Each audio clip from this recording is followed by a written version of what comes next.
Anak king jimat awaking hidup kudu reueus hirup huripna ngajadi diri anjeun sorangan raksa pariksa amara hidup nu ngabalukarkeun kaduhung teu magih tungtung jalanan hirup ku handap asor ka papada manusia jaga jeung riksa sarupaning anu dipiboga ku hidup panon dina nempona ceuli dina dedengeanana letah tina ucapanana leungeun tina cacabakanana suku tina lalampahanana jaga riksa lengkah paripolah tinu hal anu mata keraheut kana manah batur ngarah hidup hirup loba dulur akur jeung salembur anaki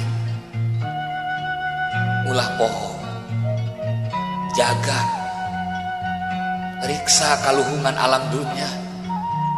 da Gusti anu Maha Suci nyiptakeun alam dunia teh pikeun diropea istoningkeun kahirupan hidup jeung papada umatna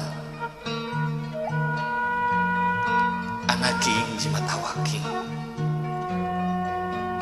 ngajalanan hirup hurip di alam dunia teh teu gampang hidup moal salawasna ngajalanan datarna hirup bakal nincak kana tanjakan jeung pudunan omat hidup ulah kutur salawasna eling kanu maha agung nyembah kanu maha kawasa turutkeun papagon ageman jalankeun pituduh karuhun urang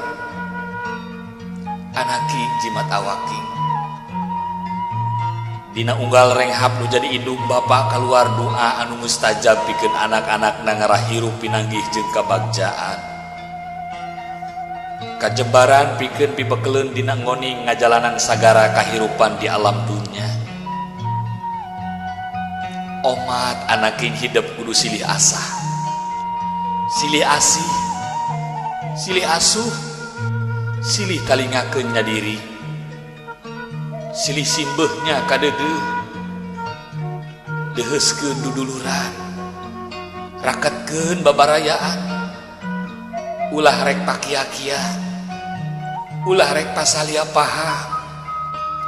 hamo nepi ka papaseaan anaking jimat awaking omat ieu pupeujuh keur hirup hurip hidup salawasna bral anaki